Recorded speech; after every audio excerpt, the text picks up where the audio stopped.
Hello and welcome. I'm Ramesh Ramachandran and you're watching a special broadcast here on DD India and DD News.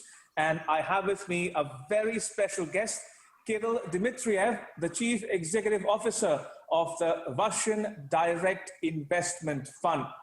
Kirill, welcome to DD India and DD News. Thank you for having me. Now, before I proceed any further, let me quickly introduce my guest to the viewers from India and around the world. Now, Kirill heads, as I mentioned, the CEO of the Russian Direct Investment Fund. The RDIF is a sovereign fund, and it has a reserve capital about $10 billion under management. It was established in 2011, and the RDIF is in the news for the Sputnik V vaccine for COVID-19, which it has financed the research and manufacture and production by the Gamaleya Research Institute based in Moscow. Kirill, let me start with the obvious question first. I'm told that Russia and India can look forward to collaboration in manufacture and scaling up of the production of the Sputnik V. Walk us through the details on that front. Sure, thank you so much. Well, first of all, we really are very happy with the general partnership between India and Russia on many fronts. And you know, Russia and India have been strategic friends and strategic partners for a very long time. And we're also very impressed that India has absolutely unique vaccine production capability. India produces around 60% of all of the vaccines in the world, and we applaud efforts by government of India, by private entrepreneurs in India, who have built this really strong leader in vaccine production. So we want to be a great partner with India on vaccine production. We reached an agreement with Dr. Reddy for 100 million doses of our vaccine supplied to the Indian market, and we expect, of course, to produce much more in India, not just for India, but also for many other countries in the world. And we really see India as a major production hub of vaccines in the world. And our Sputnik V, we believe, is one of the best technology. I can maybe talk about it a bit later, but we would like to produce it jointly with India, and our partnership with Dr. Reddy is very important for us. Right, and before we come to Sputnik V in particular, help our viewers understand what does this agreement entail between RDIF and Dr. Reddy's? Is it for manufacturing, production, scaling up, or does it involve other vaccine trials as well? So it involves all of the different production phases in India, and we'll start with jointly financing clinical trials, which we hope to start phase 3 of clinical trials in India this month. We then will work, of course, on production, and we have several production partners in India. Actually, we have more than 5 companies right now who are working with us on production, so we'll scale it up. We will work to get regulatory approval, and we are hoping as soon as possible. We have seen the emergency approval for vaccines not only in Russia, in China, but also in UAE, and we believe we will give sufficient phase 3 data to Indian regulator for a possible approval of vaccine already in November. And then Dr. Reddy will help us distribute the vaccine not only in India, but also to other countries. We are very much impressed with Dr. Reddy's international footprint, and we will partner with them on several other countries to distribute our vaccine there. So it's a good partnership, not only on clinical trials, not only on working on production, but also on distribution, including outside of India as well. Indeed. Kirill, in the absence of a vaccine for COVID-19, people around the world relied on herd immunity until the world heard about Sputnik V. Now, help our viewers understand how Sputnik V came about. I'm told it was registered by the Russian Health Ministry on the 11th of August. Give us the backstory. How did that happen, and what all investments or resources did you need to put into this research and development for Sputnik V? Yeah, so basically, very important part of the story is that development of human adenovirus vector platform has been started in Russia decades ago. So we really focused on this platform because you can almost think of it as an organic vaccine. So we use a virus that has lived with us humans for 100,000 years. It's very different from novel approaches such as monkey adenovirus, mRNA, ZNU. And Russian scientists decades ago said, let's use the virus that is used to us, we are used to the virus as a delivery mechanism for the vaccines. So 6 years ago, they developed Ebola vaccine that has gone through all of the 3 phases of clinical trials and has been used to save Africa from Ebola epidemics. And then they modified this Ebola vaccine into MERS vaccine, and then modified this MERS vaccine into a COVID vaccine. So frankly, we were at the right place at the right time with a very safe organic vaccine technology. And what Russian Direct Investment Fund has done, we looked at 35 different vaccines. We looked at mRNA vaccines, we looked at other vaccines, inactivated vaccines, and we specifically chose human adenovirus delivery platform as the safest and most studied. We looked at 250 clinical studies that showed that it's safe platform. We looked at the US military using adenovirus vaccines from 1971 for all of its conscripts. So we decided to invest in and focus on the safest technology platform, because we understood that at the time of the epidemics, it's not a good time to experiment with new approaches. New approaches may work or may not work. They need to be studied long term. And we wanted to focus on something that is safe and has been proven to be safe before. And also talk a bit, if you will, Kirill, about the relationship between RDIF, which financed this research, and the Gamaleya Research Institute based in Moscow, which actually did the development of the vaccine. Yeah, so Gamaleya Institute is really a great institution. It's more than 200 years old, and it's named after Gamaleya scientist who basically was jointly with Pasteur of France working on vaccination when vaccinations just got started. And he opened the first vaccination lab in Russia 200 years ago. And Minister of Health has also really financed Gamaleya Institute and financed lots of the vaccine efforts. And when we came in, we decided to invest quite a bit in the production of Gamaleya vaccine. We call it Sputnik V in Russia and abroad. We invested in clinical trials. We invested in some of the additional research that needed to have happened. So basically, we partnered with Gamaleya Institute and are now partnering with other top pharma companies around the world. You know, we announced a partnership in Mexico with a leading company. We announced a couple of partnerships in Brazil, and India is a very important partnership for us. So we are exclusive partner with Gamaleya Institute on supplying vaccine abroad, and we will be using our partnerships with the leading Indian companies to also develop and produce big doses and large number of doses of vaccine to help the world. Now, Kirill, there are lots of literature available in the public domain about the efficacy of the trials conducted in Russia on Sputnik V. Now, let me take you back a few months. I'm told, and correct me if I'm wrong, the clinical trials started around June or July, I'm told. And then on the 26th of August, 40,000 more people or participants were involved in the trials. But what is the status of the phase 3, the human trials of the Sputnik V as we speak today? Yeah, so we basically have ongoing post-registration study of 40,000 people in Russia, around 5,000 people outside of Russia. It has already started in Russia very actively, and we already recruited more than 55,000 volunteers for 40,000 places, basically in the first 5 days of opening the trial. So there is major interest in Russia as people want to get protected, and we see very good results in clinical trials in phase 1, phase 2. There were no significant side effects. There was immunity developed by 100% of the volunteers. And what's very important, it was a very high level of immunity. So we showed 1.5 times on average the level of immunity from the vaccine versus a person who's been very sick with COVID. So vaccine is actually working better to develop immunity than the disease itself. And also we showed that there is what's called cellular immunity, which is a longer term immunity. And now scientists believe that the vaccine effect from the vaccine will last more than a year, hopefully even 2 years. So basically we are undergoing clinical trials in Russia. We expect to start clinical trials in UAE, Saudi Arabia, India, and Brazil this month.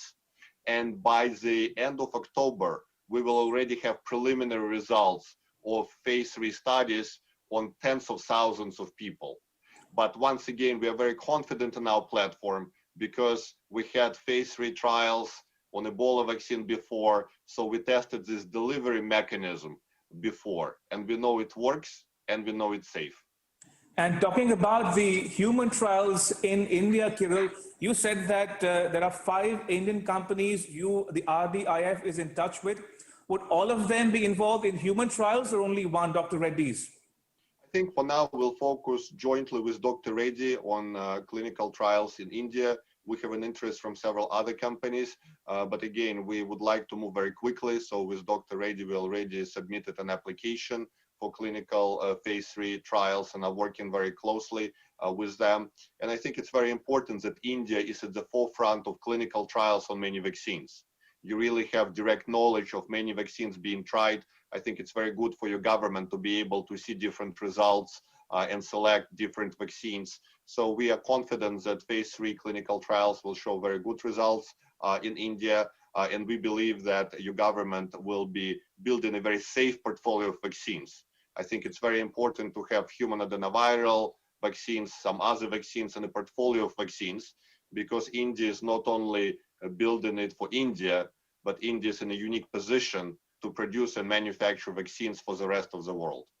Now, you said in your intervention just a minute ago that the vaccine has proven its efficacy in Russia, in Russian institutes. There will be no side effects reported among the participants. But, and correct me if I'm wrong, but RDIF and Gamaleya shared your data with Lancet publication which published data on the 4th of September, the results of their study. But at the same time, there's some skepticism among the scientific community around the world as we speak. For instance, 15 odd scientists have written to the Lancet raising some issues about the efficacy of Sputnik V. How would you respond to those concerns, Kirill? Well, I think, many big pharma companies are very much afraid of Russian vaccine because they understand it works. They understand it has much better safety profile than their vaccines. And they understand that it has been tested for decades with no long-term side effects, while side effects of monkey adenovirus vaccine and mRNA vaccine done in Europe and the US have not been tested. So there have been lots of attacks on our vaccines, vaccines that are very political. Even before we registered the vaccine, some people try to say, oh, maybe Russia stole its vaccine. Well, we showed that our vaccine is very different and frankly better than other vaccines. So we are used to all those attacks. They're competitive attacks, try to undermine Russian vaccine. But what we can do is just to make progress and to show that people in Mexico, in Brazil, in India want to partner with us, understand the technology, know it's the safest technology. Specifically about this 15 scientists, Gamaleya Institute provided full answers to the Lancet. They said actually that they gave data as it is, not that it's supposed to be liked by some Italian scientists, and they actually have all of the samples with them. So they can share it with Lancet anytime if needed. But very importantly is that, we discovered that some of those Italian scientists, specifically the main scientist pushing this, he actually has a major conflict of interest that he didn't disclose because he has a commercial company that is focused on advising on different scientific research. And basically, there is a clear commercial conflict of interest he has. So it's okay. We'll have lots of people who are trying to undermine credibility of Russian vaccine. But the fact of the matter is Lancet published results that are very good and that are incredibly positive. Our delivery mechanism has been studied for decades, and we will be announcing more and more partnerships this and next week because we believe we have the safest and most proven vaccine. And to show this, unlike Western vaccines, we are not asking for legal indemnification because Western vaccines are saying, AstraZeneca says, we do not know what the side effects will be in 4 years. So they make all of the countries legally make them not liable if something goes wrong with their vaccines. And Russia will not be doing this. We will just go with standard language, standard for vaccine agreements, because we are confident in our vaccine, we are confident in our technology, and we know it's much better studied than other vaccine technologies out there. And just one quick follow-up on your observation now, there could be an element of, competitiveness, as you mentioned. At the same time, there's one concern that's, been uniform throughout, and that is that this Sputnik V was registered on the 11th of August, even before the completion of the phase 3 trials or the publication or sharing of those data. So how would you respond to this particular allegation of concern, Kirill? Well, it's very straightforward. So there are just two parts to it. One, we are unique in that our vaccine platform has been tested for decades, unlike mRNA and monkey adenovirus. So there is not possible to register monkey adenovirus and mRNA on the emergency basis because there have been no long-term studies. And for our human adenovirus vaccine platform, there have been studies on thousands of people. So for example, in China, they have a drug based on human adenovirus, and it has been tested for 12 years on more than 30,000 patients. So this is part of the answer. The second part of the answer is that our regulator did the right thing because other people follow us. So China also registered before phase 3 is finished. UAE registered a couple of days ago before phase 3 is finished. Now US and Britain are saying maybe they register before phase 3 is finished. And it's the right thing to do when epidemics happens. And once again, we had some attacks, but then the people who are attacking us in 1-2 weeks, they're saying, oh, maybe we should do the same. And this just shows the validity and the right Russian approach, which basically says, we have a proven vaccine platform. It has been tested for decades before. We want to use it to volunteers who are at high risk. And we now have people vaccinated as we speak. Our mayor of Moscow was vaccinated. Our Minister of Defense was vaccinated. I was vaccinated. Minister of Industry were vaccinated. So we are fortunate to have vaccination going on right now because we have very smart regulator who makes right risk return decisions on a safe vaccine platform we developed before. And talking about vaccination, Kirill, I'm told that some residents of Moscow have been inoculated in the last few days, and that this week, I'm told that this vaccine would reach all corners of Russia. So Sputnik V is very much being used as we speak in Russia. So the world should not doubt the efficacy of this vaccine anymore. Is that correct? That's exactly correct. And once again, I think people of India, they're very smart. And that's why we have great partnerships with India, because they understand that Russia would not be vaccinating its people on such a massive scale if it had any concerns about its vaccine. So like we would not do it, we would not jeopardize our nation.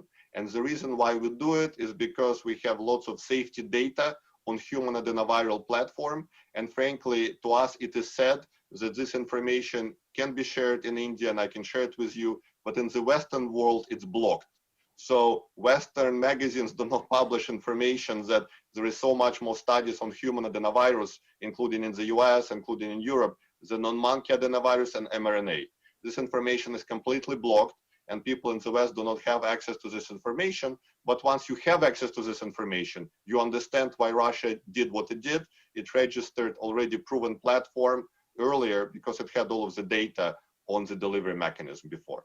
Right. And talking about the World Health Organization, Kirill, the WHO says any vaccine and all vaccines should be considered as a global common good for that matter.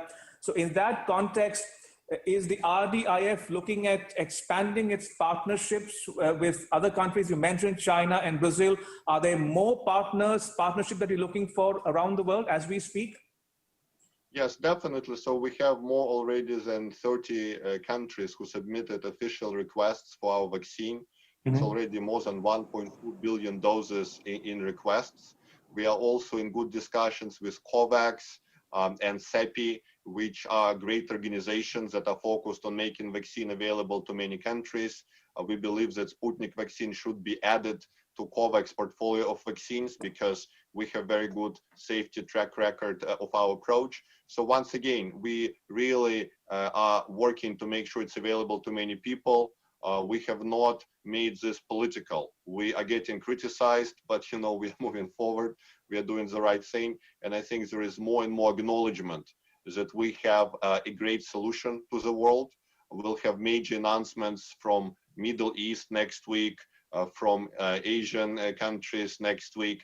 So we will be showing big momentum because great companies understand that we need to have safe vaccines now. And those should be vaccines based on technologies that have been proven safe over decades and not just developed recently, as many of the Western vaccines are. Indeed. And this may not fall strictly within your domain or the RDIF domain, Kirill, but I still need to ask this question. Do you have a clear idea or have a fix on the origin and spread of the coronavirus? Because there's a lot of literature available, back and forth happening between capitals as to the origin and the subsequent spread of the virus to all countries, all corners of the world. So what is Russia's view on the origin and spread of the coronavirus? Well, I think, obviously it's a, difficult question and many people have different views. I think there are some views that maybe the virus started spreading even sooner than January, and it's possible it started spreading even in November and December. I think, we will leave it up to scientists and other people to opine on this, but we definitely see it as an example of a virus that, got transferred to humans from animals at some point, and maybe it was also studied, as well. So again, I think the most important thing is that different countries, when they received information about this in January, started working together and working very well to try to contain it. But it does show, if it has animal consequences, that basically we need to be very careful with animal viruses, with viruses that can come from animals. And this is why in our approach we use human adenovirus vector, virus that has been living with us for 100,000 years, and we may even call it organic virus going forward. So it's very important to focus on that and definitely make sure people are very careful about future possible animal to human transmissions going forward. And finally, Kirill, coming back to the India part of the discourse, besides the agreement with Dr. Reddy's, how quickly can someone like me in New Delhi get to actually use the vaccine? I mean, is there a timeline which RDIF and Dr. Reddy's have in mind? Yes, so we don't want to overpromise, and we will be working very closely with your great regulator to make sure all of the requirements are met. We believe it's possible, hopefully, if we all work very well together, for delivery of Russian vaccine to India already at the end of November, maybe first part of December. But again, we want to make sure that we meet all of the requirements of an Indian regulator, work very closely with them. But as I mentioned already, in November, we will have all of the key data on more than 40,000 people in our clinical trials.